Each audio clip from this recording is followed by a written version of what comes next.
बिहारी लाल की जय। भक्तों,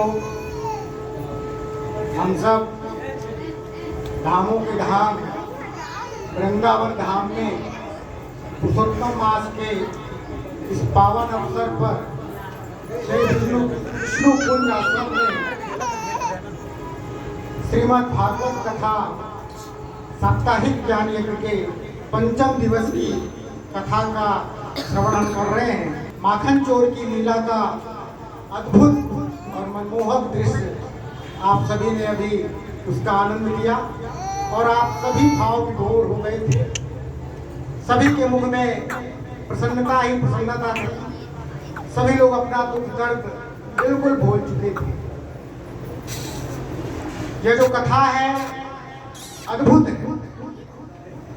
मैं इस कथा को अद्भुत इसलिए कह रहा हूं, यह कथा उसी प्रकार से है जिस प्रकार से श्री सुखदेव महाराज अपने पिता श्री महर्षि वेद व्यास जी को कथा श्रवण करा रहे हैं।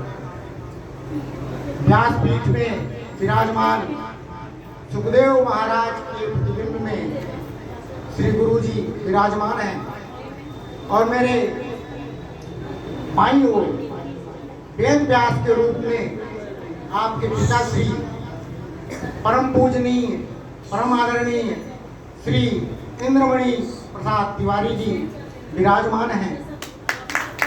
आपके श्री चरणों में कोटि कोटि नमन।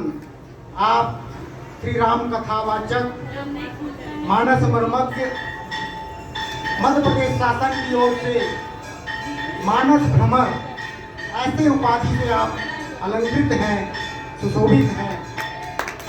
ऐसी महान विभूति के सानिध्य में हम सब यहाँ पर कथा का श्रवण कर रहे हैं।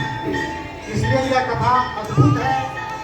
ऐसी कथा संसार में शायद ही कहीं मिलेगी। यह कोई अतिसंयोग की वाक्य नहीं है। इसका आनंद आप स्वयं अनुभव कर रहे हैं। श्री गुरु जी की भागवत कथा अपने भारत देश के विभिन्न प्रांतों में विभिन्न धार्मिक स्थलों में होती आ रही है। वृंदावन में पूर्व वर्ष भी सावन मास में हम सब लोग यहाँ पर उपस्थित थे। बहुत से भक्तगण यहाँ उपस्थित हैं जो विगत वर्ष भी इस कथा का श्रवण का आनंद लिए थे। विगत 2 माह पूर्व जगन्नाथपुरी में आपकी कथा समापन हुई। आपसे बहुत से भक्तगण यहाँ पर उपस्थित हैं और प्रयागराज में इसी प्रकार के विभिन्न स्थलों में धार्मिक स्थलों में आपकी कथा प्रारंभ है और आगे भी विभिन्न धार्मिक स्थलों में यह कथा प्रारंभ रहेगी।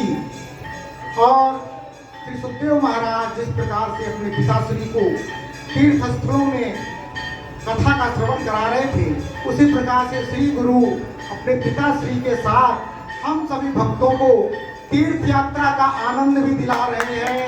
श्रीमद् भागवत कथा का श्रवण दिलाकर हमें इस पुण्य लाभ को प्राप्त करने में आप हमें अवसर दे रहे हैं। इसीलिए मैं बार बार आपसे निवेदन करता हूँ कि कथा के प्रारंभ से ही आप लोग यहाँ पर उपस्थित रहें। आप आए हैं वृंदावन धाम में निश्चित रूप से घूमने, यदि दूर की यात्रा करने जाते हैं तो कृपया शीघ्र निकले और 3 बजे के पूर्व आ जाएं। इस कथा में हमारे मुख्य यजमान के रूप में हमारे बीच ममता जी, बबीता जी, अर्चना जी, पूजा जी यहाँ पर विराजमान हैं और उनके साथ आप सभी यजमान यहाँ पर हैं।